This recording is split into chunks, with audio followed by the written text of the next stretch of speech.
মহিলারা একটি বাড়িতে একত্রিত হয়ে যে সালাতুত তাসবিহ নামাজ পড়ে তার প্রমাণ কোরআন হাদিসে পাওয়া যায় কিনা?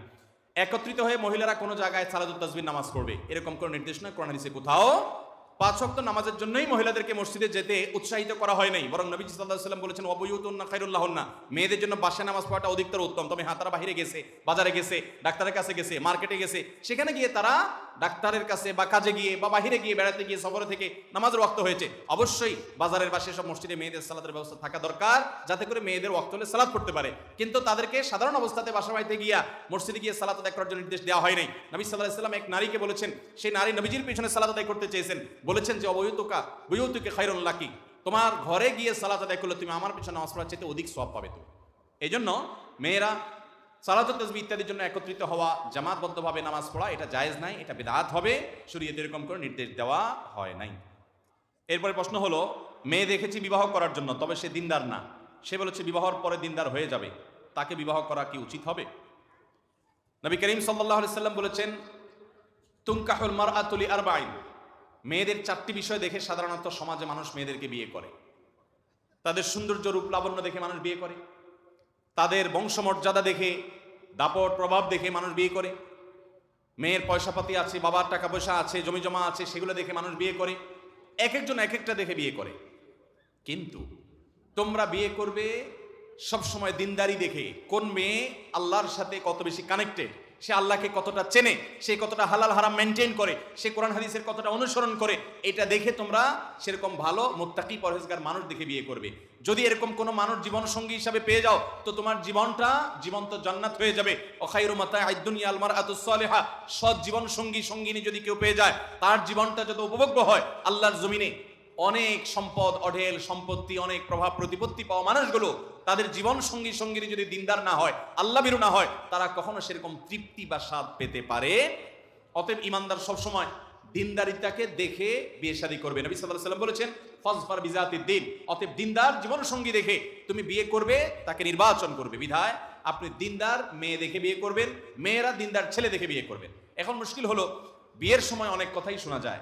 ছেলেরা কোনো মেয়েকে বিয়ে করতে গেলে মেয়ে পক্ষ বা মেয়ে বলে, হ্যাঁ দিনদার হয়ে যাবে, নামাজ পড়ে না কিন্তু আপনি পড়ায় নেবেন, শুনবে, অসুবিধা নেই।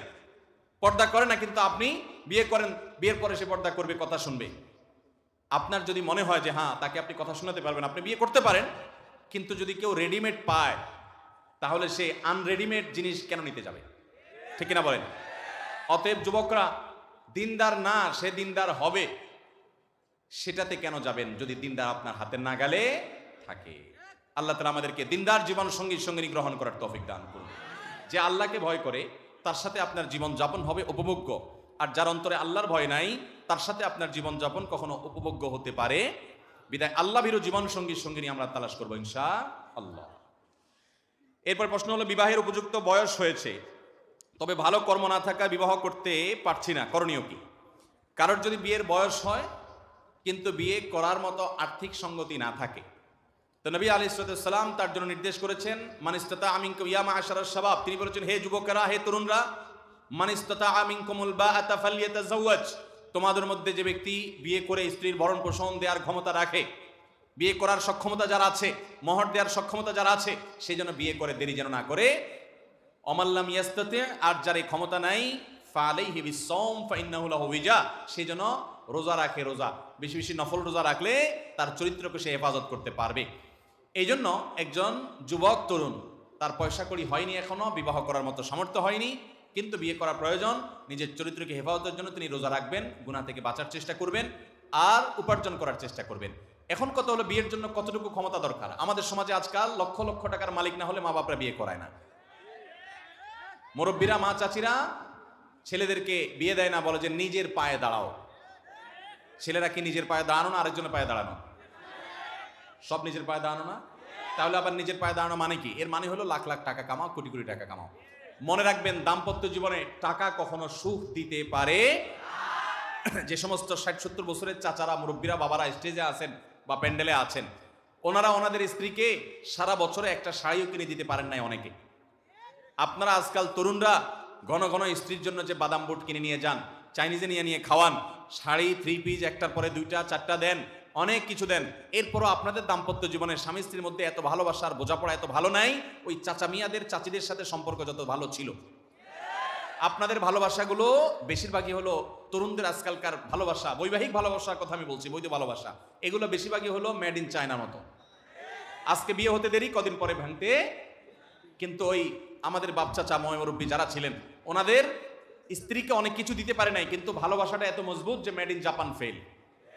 বিদায় মনে রাখবেন, যে সমস্ত মুরব্বীরা মনে করছেন এক বস্তা টাকা কামাই করার পরে ছেলে বিয়ে করলে বোধহয় অনেক সুখী হবে, তারা ভুলের এবং বোকার স্বর্গে বাস করছেন।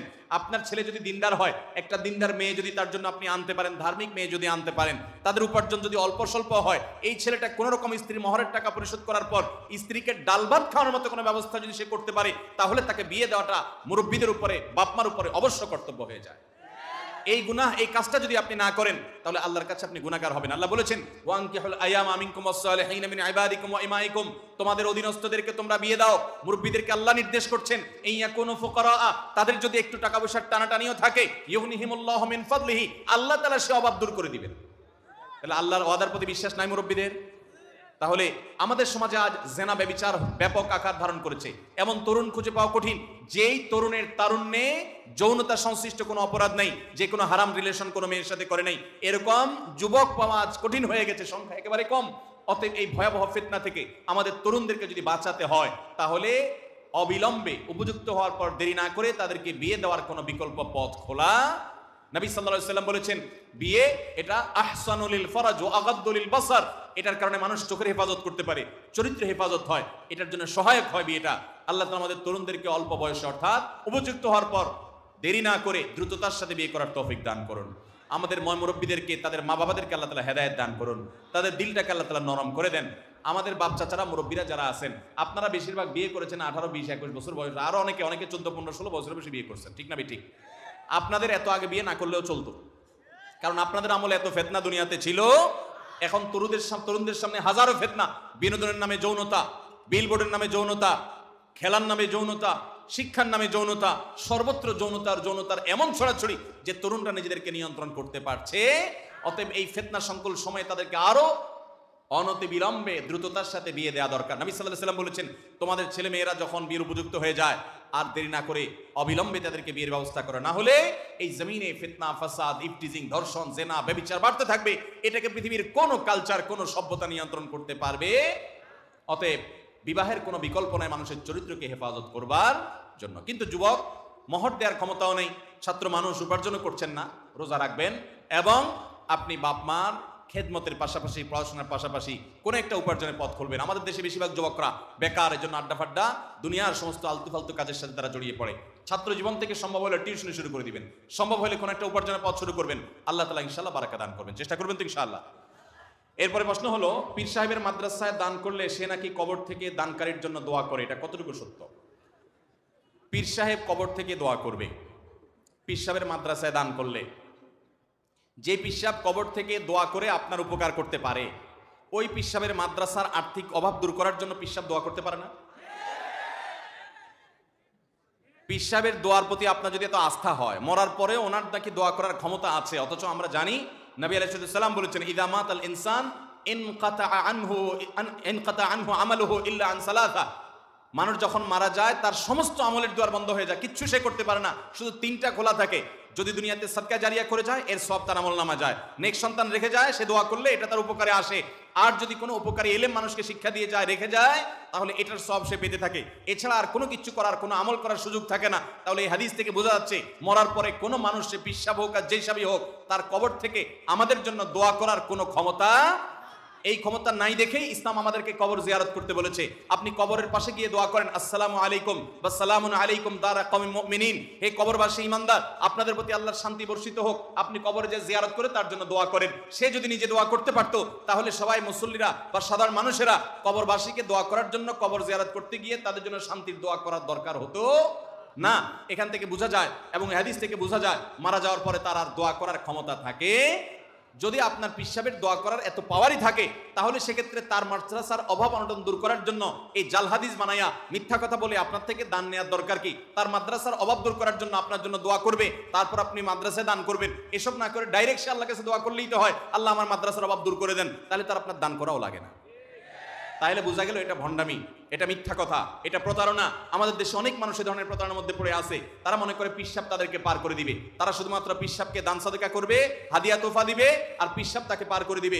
দুনিয়াতে বিশেষ করে আমাদের দেশে, আমাদের সমাজে 2 নম্বর পথ ছাড়া কিচ্ছু হয় না। বেশিরভাগ কাজগুলাই 2 নম্বর পথে হয়, সামনের পথে কিচ্ছু নাই, পিছনের দুয়ারে সব আছে। ট্রেনের টিকিট কাটতে গেলে বিশেষ করে ঈদের সময় দেখা যায় কালোবাজারে সব টিকিট নিয়ে গেছে, পিছনের দুয়ারে গেলে টিকিট পাওয়া যায়, মূল কাউন্টারে গেলে টিকিট নাই। ঠিক না বেঠিক?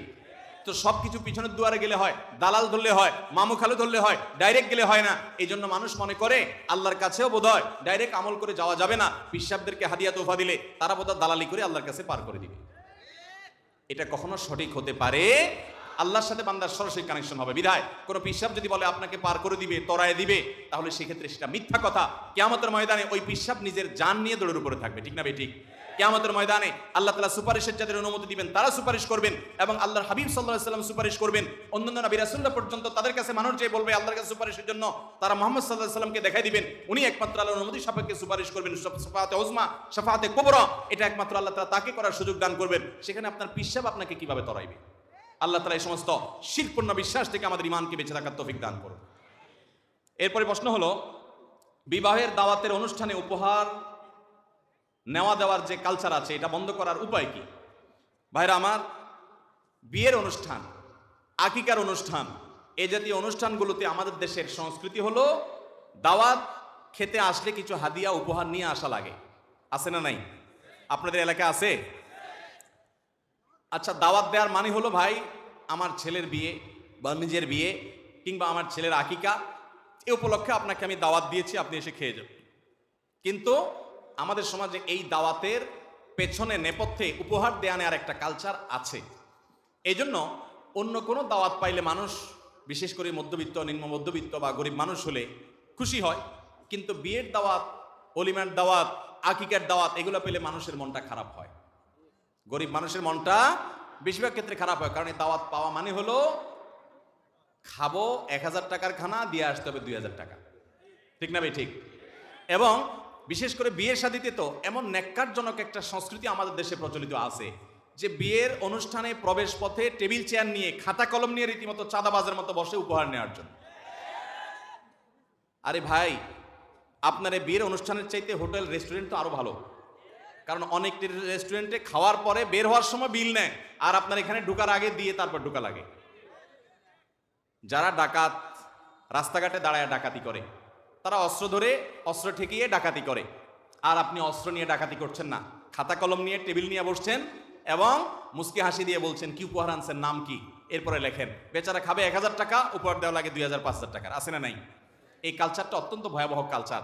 এই সমস্ত দাওয়াত খেয়ে অনেক গরিব মানুষ আছে আরো বদদোয়া দিয়ে যায়। আমি তো এরকম বহু পরিবারের কথা জানি, যারা আকিকার অনুষ্ঠান করবে, যোগ বিয়োগ করে দাওয়াত দেবো মোট 500 লোক, এভারেজে যদি 1000 টাকা করে উপহার আনে তাহলে 5 লাখ টাকা আসবে। আমার খরচ হবে বড় জোর 1 লাখ 1.5 লাখ টাকা, আর বাকি টাকা আমার লাভ। হোটেল ব্যবসা করেন, আপনাকে এই ব্যবসা কে করতে বলছে? আল্লাহ তাআলা আমাদেরকে বুঝার তৌফিক দান করুন। যুবকরা, এই জন্য আপনাদের বিয়ের অনুষ্ঠানে বিশেষ করে যখন ওয়ালিমার আয়োজন করবেন, আবার দেখেন মেয়ের বাবার বাড়িতে যায় খাবেন না। কয়েকশো মানুষ মিলে মেয়ের বাপের বাড়িতে খাওয়ার রেওয়াজ আমাদের দেশে আছে না নাই? মেয়ের বাপের টাকায় কনভেনশন সেন্টারে বা কমিউনিটি সেন্টারে গিয়ে খাওয়া শত শত মানুষ ছেলে পক্ষের, এটা হলো আল্লাহর জমিনের সবচেয়ে নির্লজ্জ কাজগুলোর একটা। আপনার যদি খানার এত অভাব হয়, রাস্তায় থাল নিয়ে বসলে সেটা বরং আরো ভালো হবে। আপনি বরযাত্রীর নামে যে বিয়ে খেতে যাচ্ছেন, এটা বরযাত্রী না, এটার নাম বদযাত্রী।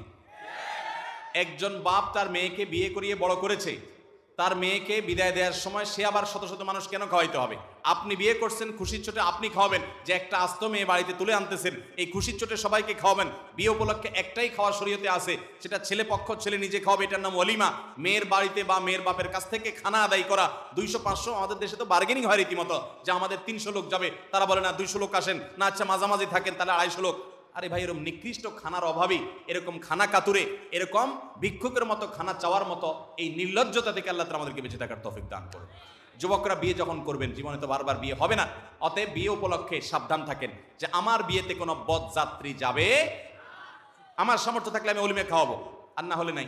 আরেকজন ঘাড়ের উপর আমার আত্মীয়স্বজন নিয়ে খাওয়ানো, এই চাঁদাবাজি আমি করব। এবং বিয়ে উপলক্ষে আপনার বিয়েতে যাতে উপহার উপঢৌকন মানুষ আনতে বাধ্য না হয়, এই জন্য কার্ডে লিখে দিবেন যে বিবাহ একটি পবিত্রতম ইবাদত, ইসলামের গুরুত্বপূর্ণ একটা নির্দেশ, নবী সাল্লাল্লাহু আলাইহি সাল্লামের গুরুত্বপূর্ণ একটি সুন্নাহ। অতএব এই বিবাহে আপনাকে ওলিমা অনুষ্ঠানে দাওয়াত করা হলো, আপনি আসলেন, দোয়া করলেন, এটাই আমাদের বড় প্রাপ্য। অনুগ্রহ করে এই বিয়েতে আসার সময় কোনো প্রকার উপহার উপঢৌকন আনবেন না, আনলে সেটা গ্রহণ করার কোনো ব্যবস্থা থাকবে না। লিখে দিতে পারবেন? লিখে দিতে পারবেন? কোন কোন যুবকরা নিয়ত করছেন হাত তোলেন দেখি। আল্লাহ তাআলা আমাদের যুবকদেরকে কবুল এবং মঞ্জুর করুন। আল্লাহ যুবকদেরকে মেনে চলার তৌফিক দান করুন। যৌতুকের বিরুদ্ধে আমাদের যুদ্ধ করার তৌফিক দান করুন।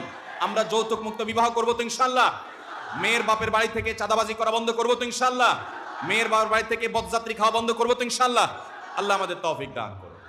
বিয়ে উপলক্ষে যে মানুষ দাওয়াত দিবেন, সে দাওয়াত দিয়া মানুষের কাছ থেকে চাঁদাবাজি করা বন্ধ করব তো ইনশাআল্লাহ। আল্লাহ তাআলা আমাদেরকে তৌফিক দান করুন। মেয়ের বাপদেরও দায়িত্ব আছে, মোহর ধরে রাখবেন 10 লাখ, 5 লাখ, 20 লাখ, ছেলেদের উপরে অত্যাচার করবেন সেটাও চলবে। বিয়েকে সহজ করতে হবে, বিয়েকে সহজ করতে হবে। লাখ লাখ টাকা দিয়ে আপনি ভালো ছেলে নাও পেতে পারেন, ভালো ছেলে যদি পান তো মোহরের ক্ষেত্রে ছাড় দিবেন। নবী রাসূলুল্লাহ সাল্লাল্লাহু আলাইহি ওয়াসাল্লাম বলেছেন ওই বিয়েতে বেশি বরকত হয় যে বিয়েতে মোহরের পরিমাণ কম থাকে। আপনি মনে করেন মোহর বেশি হলে আপনার মেয়ের বিয়েটা অনেক দামি বিয়ে হবে। এক সাহাবীরা বলতেন যে মোহর বেশি হওয়া মেয়েদের, কাবিন বেশি ধরা, এটা যদি অনেক বরকতময় কাজ হতো তো মুহাম্মদ সাল্লাল্লাহু আলাইহি ওয়াসাল্লামের মেয়েদের বিয়ের মহারণা অনেক বেশি ধরা হতো, অথচ সেটা ধরা হয়। অতএব এই অনাচার আমাদেরকে বন্ধ করতে হবে, চেষ্টা করবো তো ইনশাআল্লাহ। এরপরে প্রশ্ন হলো বিবাহ করিয়ে যৌতুক নেওয়া যাবে কিনা। এটা তো মাত্র বললাম। বিয়ে করিয়ে যৌতুক এটা আবার কি? বিয়ে করে যৌতুক এটা তো বুঝলাম, বিয়ে করাইয়া যৌতুক এটা আবার কি? এটা আমার মনে হয় এরকম, অনেক বাপ মা আছে টাকা পয়সার দরকার হলে ছেলেকে বিয়ে করায়, আছে না নাই? অর্থাৎ বিয়ে করানো হচ্ছে, উদ্দেশ্য হলো বিয়ে উপলক্ষে মেয়ের বাপের কাছ থেকে চাঁদাবাজি করবে। অনেকে এত এত সূক্ষ্মভাবে চাঁদাবাজি করে, ডাইরেক্ট বলে না যে যৌতুক দেন, বলে যে হাওলাত দেন। ঠিক না বে ঠিক? এই হাওলাতের টাকা কিয়ামতের আগে আর দেওয়া হবে। আল্লাহর জমিনের সবচেয়ে বড় জুলুমগুলোর একটা হলো বিয়ে হয়েছে এই উপলক্ষে আপনি মেয়ের বাপের বাড়ি থেকে যৌতুক আদায় করছেন। আচ্ছা বলেন তো, একটা মেয়ে জন্মের পর তার শৈশব, কৈশোর, বড় হওয়া, এই সবগুলোর পিছনে হাজার হাজার লক্ষ লক্ষ টাকা খরচ হয়, চিকিৎসা খরচ, পড়াশোনা খরচ, তার ভরণ পোষণ, এই সব কিছু দিয়ে একটা আস্ত মেয়ে তাকে রেডি করেছে, শিক্ষিত করেছে, বড় করেছে, খাইয়ে দাইয়ে, শিক্ষা দীক্ষা চিকিৎসা সব কিছু দিয়ে তার বাপ মা লক্ষ লক্ষ টাকা ইনভেস্ট করেছে।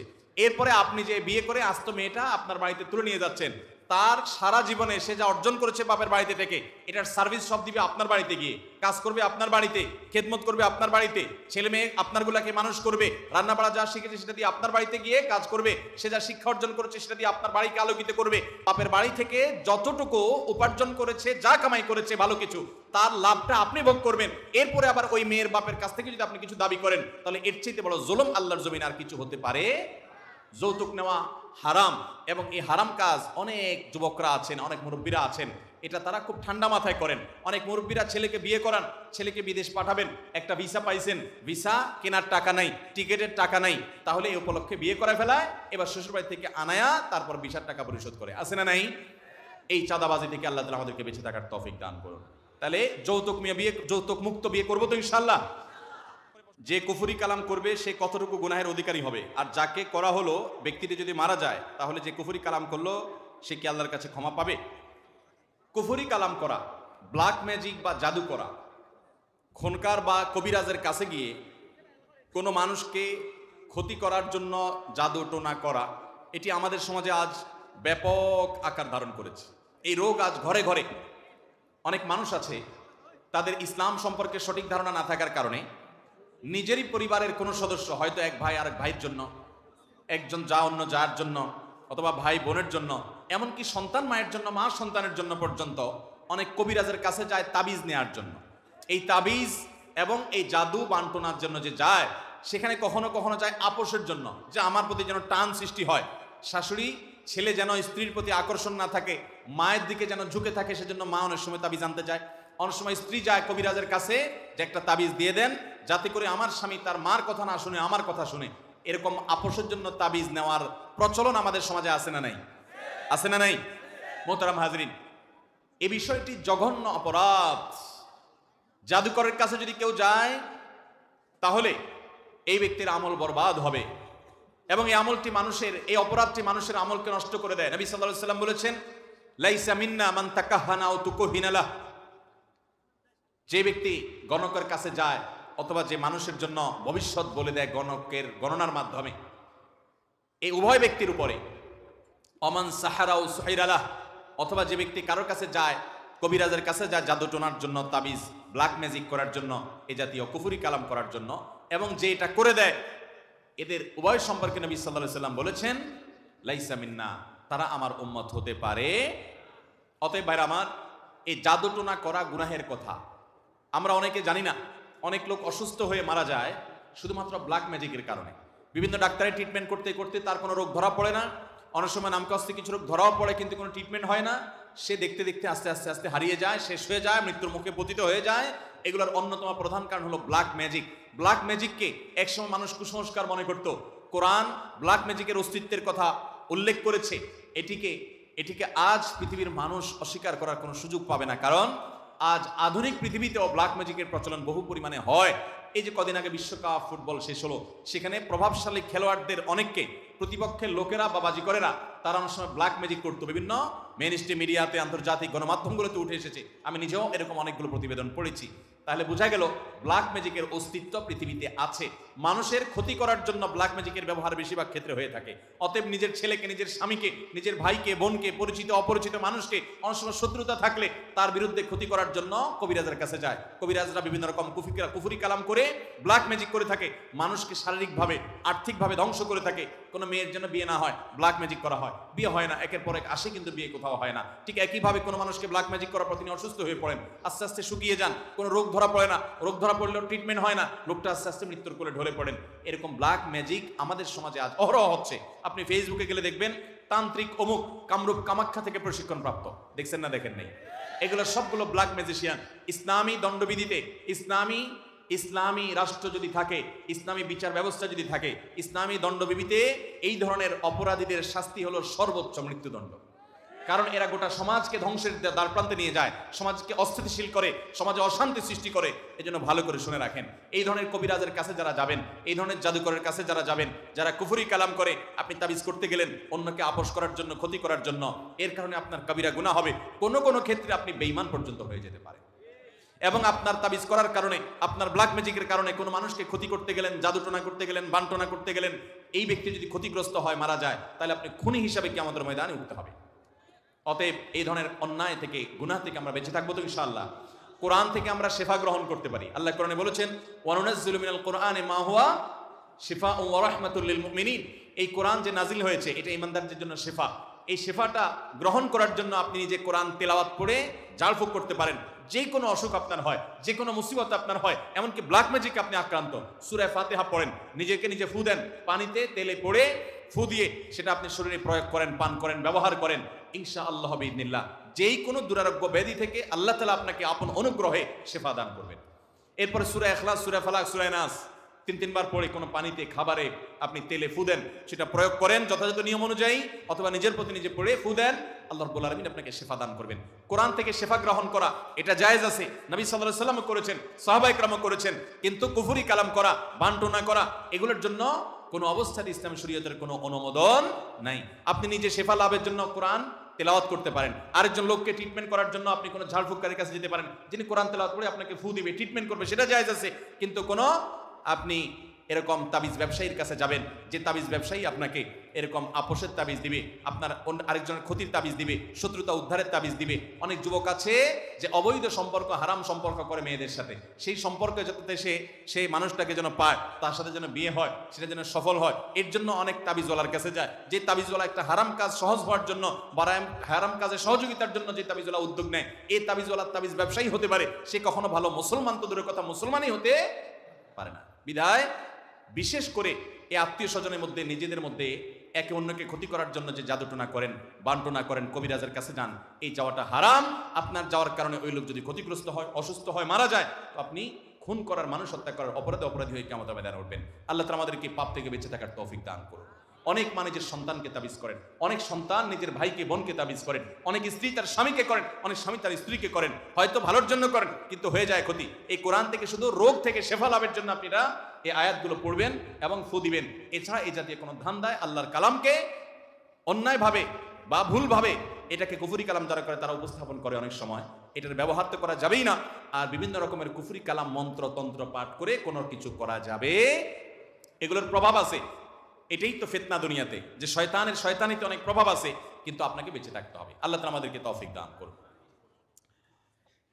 এরপরে প্রশ্ন হলো, অনেক সেকুলার সুশীল বলছেন পাঠ্য বইয়ে উল্লেখিত বিবর্তনবাদের অপব্যাখ্যা দিচ্ছেন আলেমরা, বইয়ে নাকি মানুষকে বানরের সন্তান বলা হয়নি, এ বিষয়ে আপনাদের বক্তব্য কি?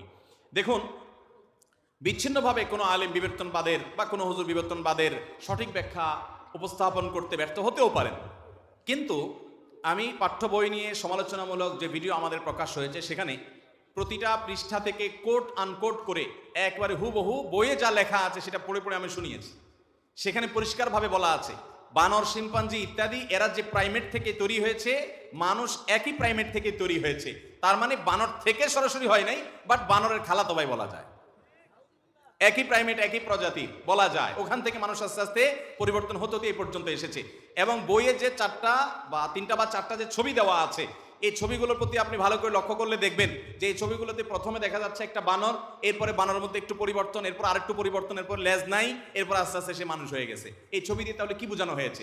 এদেশের অনেক সুশীল আছে, অনেক রাজনীতিবিদ আছে, এদেশে মানুষকে বেকুব মনে করে। আপনাদের প্রতারণা, আপনাদের মিথ্যাচার, আপনাদের দুই নম্বরই। আমাদের এদেশের বেশিরভাগ মানুষ ধার্মিক, সে মুসলমান হোক কিংবা হিন্দু হোক, তাদের ট্যাক্সের টাকায় তাদের ছেলে মেয়েকে তাদের ধর্মবিরোধী, ইমান বিরোধী কথা শিখাবেন, আবার ছল ছাত্র দিয়ে আলেমদের দোষ দিবেন। আপনি বইয়ের মধ্যে যে ছবিগুলো দিয়েছেন, বানরের ছবি থেকে আস্তে আস্তে একটা পর্যায়ে মানুষ হয়ে যাওয়া, আপনি কি বোঝাতে চেয়েছেন? এবং আপনার এই বইয়ের মধ্যে স্পষ্ট বলা আছে, আমি একেবারে লাইন বাই লাইন পড়ে পড়ে বারবার পড়ে পড়ে সেটা আমি বলেছি, যে সেখানে স্পষ্ট বলা আছে একই প্রাইমেট থেকে তৈরি হয়েছে। আপনি কি বোঝাতে চেয়েছেন? এদেশে মানুষকে এক শ্রেণীর রাজনীতিবিদ, এক শ্রেণীর বুদ্ধিজীবী, তথাকথিত সুশীল, এরা এদেশের মানুষকে শুধু বেকুব মনে করে। কোন হুজুর তার বক্তব্য উপস্থাপনে ত্রুটি করতে পারেন, কিন্তু আপনারা যে ডারউইনের সেই বিবর্তনবাদ গেলানোর চেষ্টা করছেন, হ্যাঁ বিবর্তন মানুষের মধ্যে হয়, মানুষ কেন সব সৃষ্টিতে বিবর্তন হয়। আমি একরকম, আমার সন্তান আরেক রকম। আমি যেই হায়াত পাচ্ছি, আমার 100 বছর পরে জেনারেশনের হায়াত পাওয়ার ক্ষেত্রে রেশিও বেশ কম হতে পারে, নানামুখী বিবর্তন হতে পারে। মানুষ তো সব সাদা কালো ছিল না, আদম এবং হাওয়া তো তারা তো একরকম ছিলেন। তাদের থেকে সন্তানরা হতে হতে আজ পর্যন্ত কেউ কালো হয়েছে, কেউ শ্যামলা হয়েছে, কেউ সাদা হয়েছে, কেউ খাটো হয়েছে, কেউ লম্বা হয়েছে। এই জাতীয় বিবর্তন তো হয়েছে, এটা তো সাধারণ পৃথিবীর প্রকৃতির অংশ, আল্লাহর সৃষ্টির অংশ। কিন্তু আপনারা যেটা বলতে চাচ্ছেন যে বানর শিম্পাঞ্জির প্রাইমেট থেকে মানুষ তৈরি হয়েছে, এটা অপ্রমাণিত, অবৈজ্ঞানিক। বিজ্ঞানীরাই এর বিরোধিতা করেছে। ডক্টর মরিস বুখারী সহ বহু বিজ্ঞানীদের নিয়ে গবেষণা আছে। এই বইগুলো আপনারা পড়লে দিনের আলোতে পরিষ্কার হয়ে যাবে। সবচেয়ে বড় কথা হলো, বিজ্ঞানের আর কিছু খুঁজে পান নাই। এই আকথা কুকথা যেটা নিয়ে স্বয়ং বিজ্ঞানীদের মধ্যে মত পার্থক্য আছে। আর যেই বখতিয়ার খলজির বিরুদ্ধে বিশুদ্ধার করা হয়েছে পাঠ্যপুস্তকে, সেই বখতিয়ার খলজির এই বিষয়টা নিয়ে ভারতে পর্যন্ত খোদ বিতর্ক আছে। কংগ্রেসের করণ সিং এর সাথে আপনার সীতারাম, যিনি আপনার সেখানকারই আরেকটা দলের নেতা, তার সাথে বিতর্ক হয়েছে রীতিমতো। সেই বিতর্কে রীতিমতো বখতিয়ার খলজির বিরুদ্ধে যে অপবাদ দেওয়া হয়, তিনি পাঠাগার ধ্বংস করেছেন। দুই পক্ষ দুইটা কথা বলছেন, বিতর্কিত বিষয়টা, অথচ সে বিষয়টা আপনি পাঠ্যপুস্তকে একেবারে অবধারিত, একেবারে সন্দেহাতীত, এরকম ওহির মতো মনে হচ্ছে আপনি বসায় দিচ্ছেন।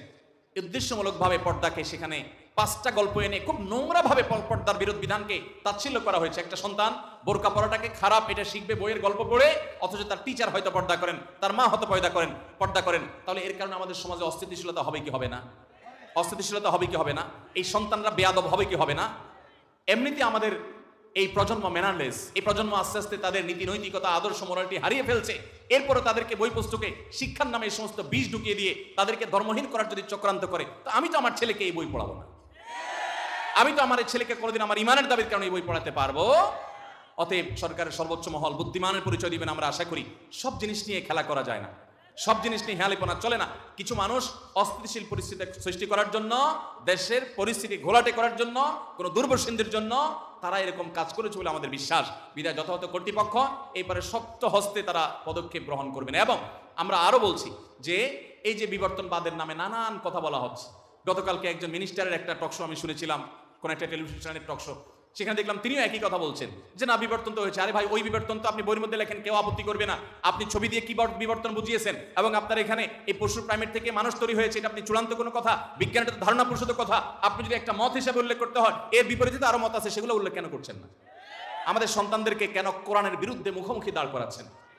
কেন সন্তানদেরকে আপনি তথাকথিত আপনার গল্পের নামে আপনি সন্তানদেরকে পর্দার প্রতি এরকম অবজ্ঞা অশ্রদ্ধা করে সেটা করে গড়ে তুলছেন? এই ভারতবর্ষকে শাসন করার জন্য হিন্দুদের যেমন অবদান আছে, মুসলমানদের অবদান আছে। এখানে তিতুমিলের বাঁশের কেল্লা হয়েছে এই ভারতবর্ষে, এবং এই ভারতবর্ষে খেলাফত আন্দোলন হয়েছে, এখানে অনেক কিছু হয়েছে। আপনি সেগুলো সবগুলোকে ইগনোর করে শুধুমাত্র হিন্দুর অবদানকে তুলে ধরে মুসলমান শাসকদেরকে ভিলেন বানাচ্ছেন। আরে ভাই, আল মুসলিমুনা ফিল হিন্দ ভারতবর্ষের একজন বড় লেখক এবং মুসলিম বিশ্বের অন্যতম বড় গবেষক, মুসলিম বিশ্বের নোবেল খ্যাত বাদশাহ ফাইসাল অ্যাওয়ার্ড পাওয়া কয়েকজন ভারতবর্ষের মানুষের একজন ছিলেন সৈয়দ আবুল হাসান আলী রাযভী রহমাতুল্লাহ আলাইহি। তার লেখা বই আল মুসলিমুনা ফিল হিন্দ আরবিতে, এটা বাংলা হয়েছে, ডক্টর আফম খালিদ হোসেন বাংলা করেছেন, ভারতবর্ষে মুসলমানদের অবদান।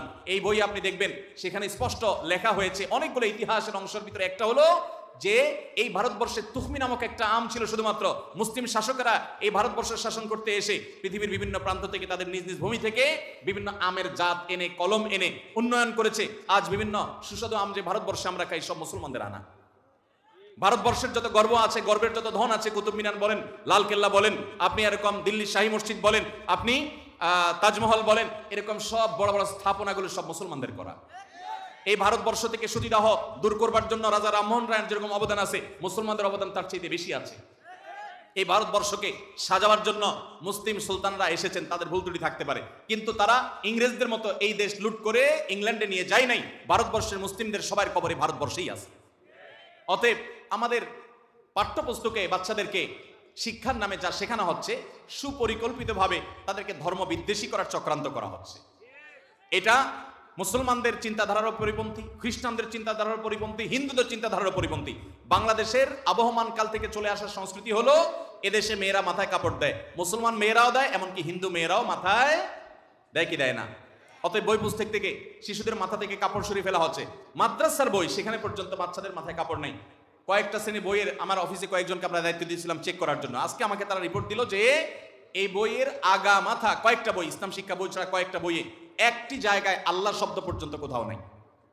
যে দেশের বাচ্চারা, যে দেশের মানুষ, সর্ববয়সী মানুষ আল্লাহ ছাড়া কথা বলেন না, বঙ্গবন্ধু যেখানে তার বক্তব্যে ইনশাআল্লাহ ছাড়া, আল্লাহর নাম না ছাড়া কথা বলতেন না, সে দেশে বইগুলোতে আল্লাহর নাম পর্যন্ত উল্লেখ নাই। এই বই কখন আমার সন্তানের জন্য আমি পড়াতে পারি?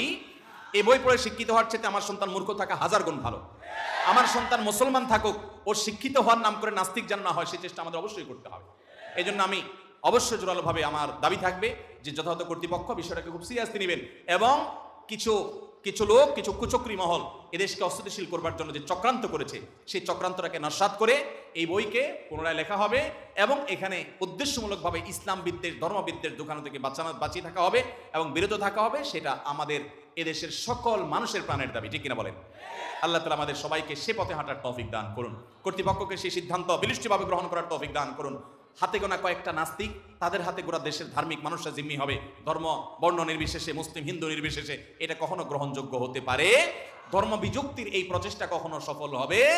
এদেশের মানুষ ধর্মপ্রাণ, এই বাস্তবতাকে অস্বীকার করা হবে সবচেয়ে বড় বোকামি। আল্লাহ তাআলা আমাদের সবাইকে বোঝার তৌফিক দান করুন। এরপরে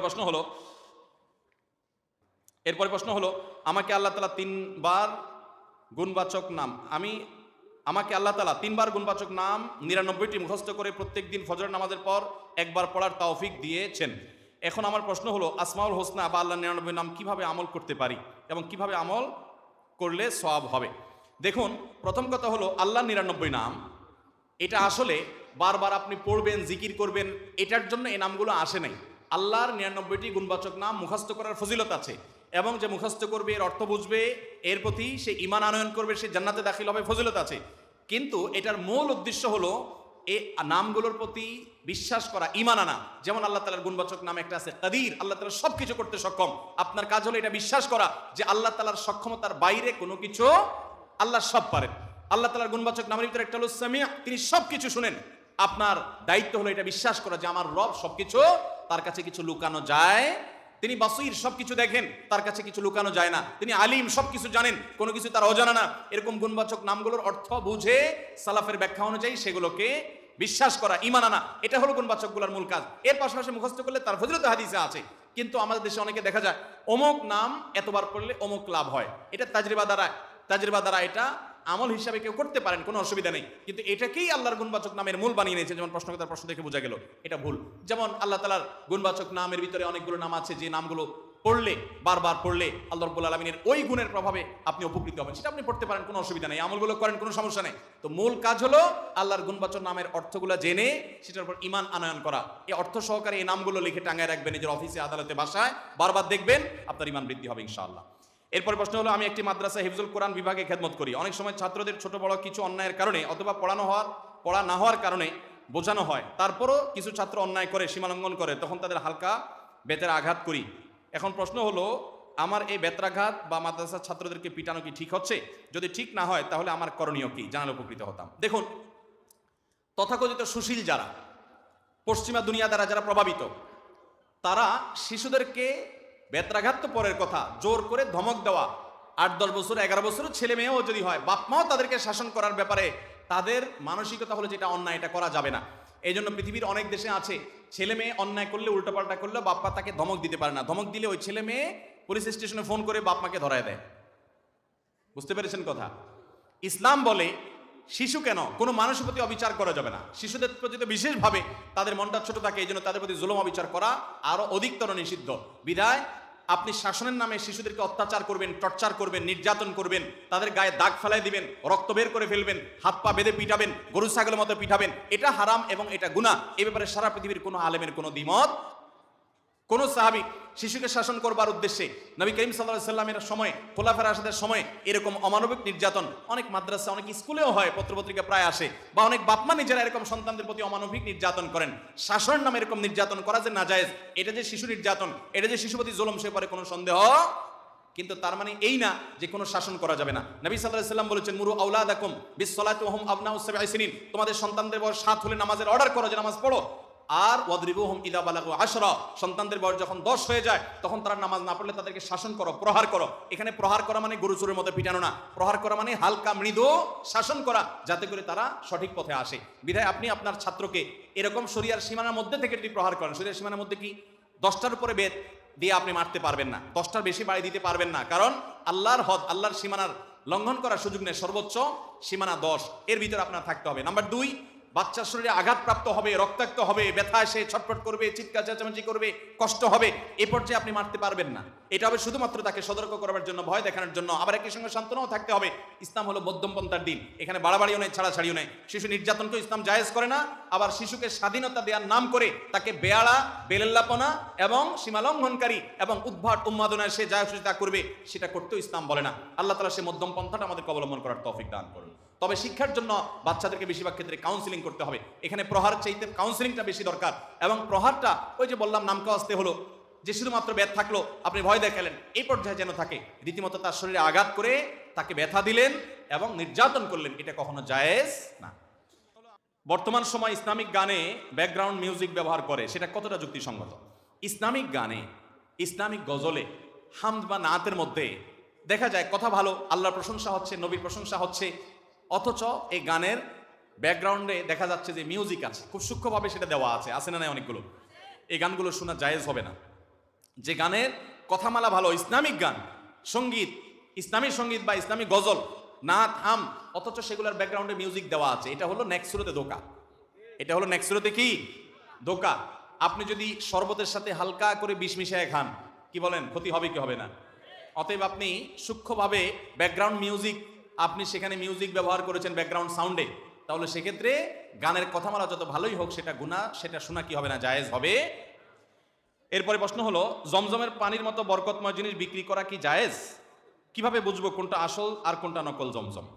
ভাইরা আমার, জমজমের পানি বিক্রি করা জায়েজ কিনা এ বিষয়ে প্রথম কথা হলো, জমজমের যে কূপ, সে কূপের যে পানি, এটা বিক্রি করা, অর্থাৎ কূপের পানি কূপে থাকা অবস্থায় বিক্রি করা জায়েজ নাই।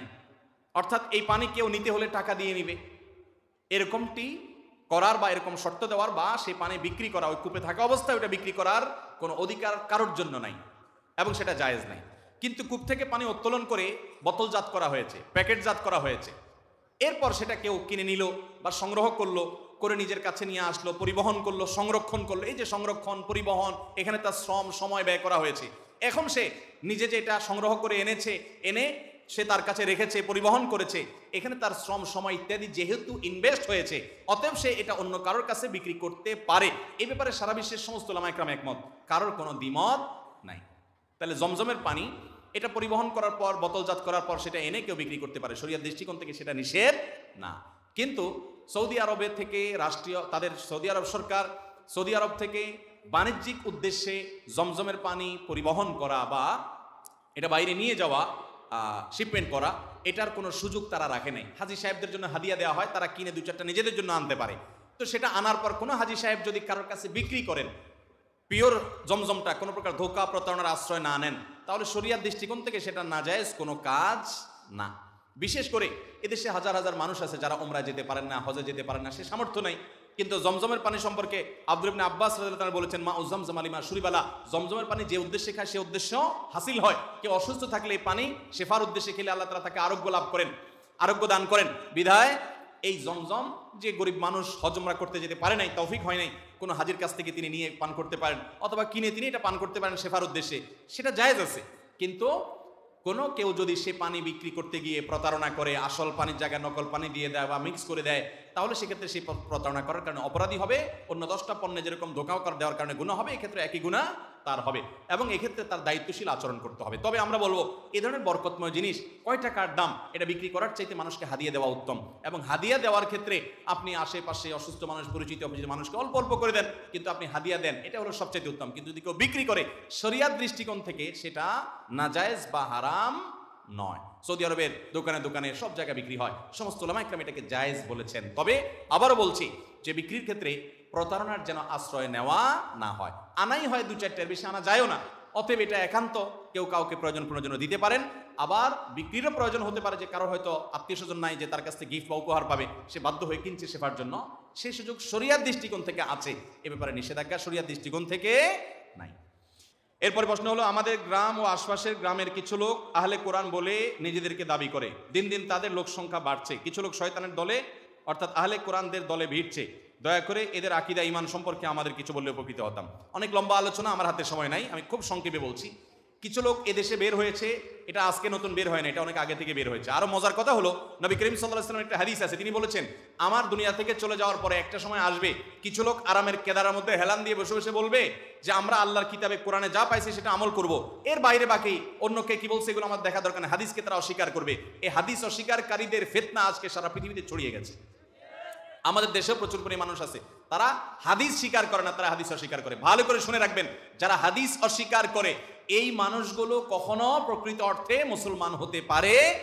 কোরআনে আল্লাহ তাআলা তার রাসূলকে বলেছেন, ইয়া আইয়ুহার রাসূল বাল্লিগ মা উনজিলা ইলাইক, হে রাসূল আপনার কাছে যা নাজিল হয়েছে আপনি এটা তাবলীগ করেন, প্রচার করেন।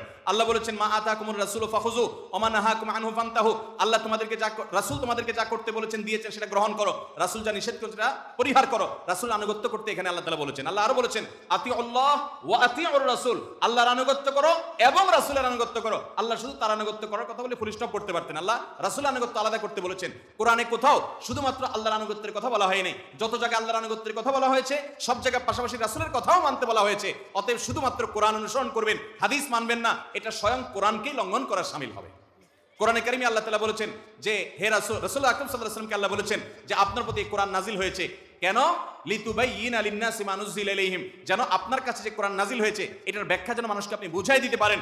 আল্লাহ রাসূল পরে কোরআন নাজিল হয়েছে সেটা আপনি নেবেন, অথচ আল্লাহই কোরআনে বলতেছেন যে আপনি তাদেরকে এটার ব্যাখ্যা করে দেন, তার ব্যাখ্যাটা হাদিসটা আপনি নেবেন না। এটা স্বয়ং কোরআনকে অস্বীকার করা ছাড়া আর কিছু হতে আল্লাহ তাআলা এই বিভ্রান্তি থেকে আমাদেরকে বেঁচে থাকার তৌফিক দান করুন। আর দুইটা প্রশ্ন উত্তর দিয়ে আমরা এরপর প্রতিযোগিতায় যাব।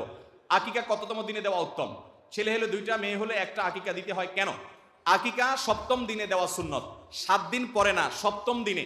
7ম দিন মানে হলো যেই বারে সন্তান জন্মগ্রহণ করবে, শিশুর জন্ম হবে, ওই বারটা হবে প্রথম, এরপরে দ্বিতীয়, তৃতীয়, চতুর্থ এভাবে করতে করতে 7ম দিনে আকিকা দেওয়া সুন্নত। এটা হিসেব করার একটা সহজ বুদ্ধি হলো, ধরুন সন্তান রবিবারে জন্ম নিয়েছে, হিজরি বর্ষের রাত আগে আসে, শনিবার দিবাগত রাত আসে, এটা রবিবার ধরা হবে, বা রবিবার দিনে জন্মগ্রহণ করেছে, যেই বারে জন্মগ্রহণ করবে পরবর্তী সপ্তাহের আগের বারটা হবে আকিকার দিন। রবিবারে জন্মগ্রহণ করলে পরের শনিবার হবে আকিকার দিন, শনিবারে জন্মগ্রহণ করলে পরের শুক্রবার হবে আকিকার দিন, শুক্রবারে জন্মগ্রহণ করলে পরের বৃহস্পতিবার হবে আকিকার দিন। ওটা হলো 7ম দিন, ওই দিনটাতে আকিকা করা সুন্নাত। আকিকাকে বিলম্ব করে অনেকে যে কোরবানির সাথে করবো না, আকিকা 7ম দিনে করাটাই হলো কি সুন্নাত। 14তম 21তম দিনে করার কথা হাদিসে আসছে। এখন কথা হলো আকিকা ছেলেদের বেলায় দুইটা, মেয়েদের বেলায় একটাই, বৈষম্য কেন? এখানে নারীবাদী এসে হাজির, ঠিক না ঠিক? যে মেয়েদের বেলায় একটা আকিকা কেন? দেখুন, আকিকার একটা অন্যতম উদ্দেশ্য হলো এটা মানুষের সুস্থতার জন্য ইন্স্যুরেন্সের মতো। বিভিন্ন হাদিস থেকে বোঝা যায় রোগ বালাই থেকে, বিপদ আপদ থেকে শিশুকে রক্ষার জন্য এটা কার্যকরী একটা ব্যাপার। আল্লাহ তাআলা মেয়েদের শরীরে তুলনামূলকভাবে ছেলেদের চাইতে বেশি ইমিউন বা রোগ প্রতিরোধ ক্ষমতা দিয়ে রেখেছেন। এই জন্য তাদের বেলায় একটা হলে যথেষ্ট হয়ে যায়, ছেলের বেলায় একটা হলে হয় না, দুইটা লাগে। এখানে বৈষম্য না, আল্লাহর চাইতে আপনি বেশি বুঝেন না। এই জন্য আপনি দেখবেন যে ছেলেদের তুলনায় মেয়েরা দেখবেন যে হায়াত বেশি পায়, অসুস্থ ছেলেরা তুলনামূলক বেশি হয়। তাছাড়া ছেলেরা বাইরে কাজ করতে হয়, তারা নানা বিপদ আপদ, অ্যাক্সিডেন্ট, দুর্ঘটনার মুখোমুখি যতটা হয়, মেয়েরা তুলনামূলকভাবে ছেলেদের চাইতে এই ক্ষেত্রে সেফ থাকে। এই নানা কারণে ছেলেদের সেফটির প্রয়োজনটা আরো বেশি হয়, আশঙ্কা বিপদ আপদের আরো বেশি হয়, রোগ বালাই আরো বেশি হয়, ইমিউন সিস্টেম কম হয়, বৈজ্ঞানিকভাবে এটা প্রমাণিত। এইসব নানা কারণে ছেলেদের জন্য দুইটা আর মেয়েদের জন্য একটা। এখানে বৈষম্য না। যারা আল্লাহর বিধানের উপরে ঈমান রাখে তাদের কাছে কোনো যুক্তি লাগে না, তারা আল্লাহ এবং তার রাসূল সাল্লাল্লাহু আলাইহি ওয়াসাল্লামের সবকিছু থেকে অকপটে মানে, ঠিক কিনা বলেন? এরপরে শেষ প্রশ্ন হলো আজকের, অনেক হাজী সাহেব জমজমের পানি সাধারণ পানির সাথে মিশিয়ে বিতরণ করে থাকেন, এটার কারণে জমজমের পানির গুণাগুণে কোনো পরিবর্তন হয় কিনা? খুব দরকারি একটা প্রশ্ন। অনেক হাজী সাহেবরা ছোট একটা জার পানি আনতে পারেন, আত্মীয় স্বজন বন্ধু বান্ধব অনেক, সবাইকে দিতে গেলে অল্প পানিতে হয় না। এই জন্য দেখা যায় অনেকে এক বালতি পানির মধ্যে বা এক কলস, এক জগ পানির মধ্যে অল্প একটু জমজম মিশিয়ে ওখান থেকে বোতল ভরে ভরে অনেকে খুশি করে। আছে না নাই? এটা উচিত না। আপনি জমজম দিবেন, পরিমাণ অল্প দেন, অসুবিধা নেই। কারণ জমজম যেটা, সেটা অন্য পানির সাথে মিশালে অন্য পানির পরিমাণ, ধরুন এক বোতল জমজমের মধ্যে, এক গ্লাস জমজমের মধ্যে 2 গ্লাস অন্য পানি মিশালেন, তাহলে এখানে 1 গ্লাস জমজমের যে উপকারিতা, এটা পান করলে, মিশ্রিত পানি পান করলে ওই 1 গ্লাস জমজমের উপকারিতাটাই হবে, বাকি যেটা জমজম না সেটার উপকারিতা হবে। অতএব এটা করার কোনো প্রয়োজন নাই। যতটুকু পিওর জমজম আছে ততটুকুই দান করবেন এবং দিবেন, পরিমাণের প্রয়োজনে অল্প দিবেন। মানুষকে বেহুদা খুশি করার দরকার নাই। আল্লাহ তাআলা আমাদেরকে আমল করার তৌফিক দান করুন। ভাইরা আমার, রাত অনেক হয়েছে। সরকারি চাকুরির অবসরকালীন টাকা দিয়ে হজ করা যাবে কিনা? অবসরকালীন টাকাটার মালিক কি সরকার না যে চাকরি করে সে? তাহলে যে আপনার টাকা হয় তো আপনি এটা দিয়ে হজ করতে কোনো অসুবিধা? হালাল টাকা কিনা সেটা হলো বড় কথা। সরকারি চাকরি করে ঘুষ খেয়ে পেট ফুলিয়ে সেই টাকা দিয়ে আপনি হজ করছেন, তাহলে সেটা কি হবে না? জায়েজ হবে না। হালাল টাকা যদি হয়, অবসরের টাকা নিয়ে আপনি, পেনশনের টাকা নিয়ে চাকরি করতে পারবেন, কোনো অসুবিধা নাই। জাযাকুমুল্লাহ খাইর।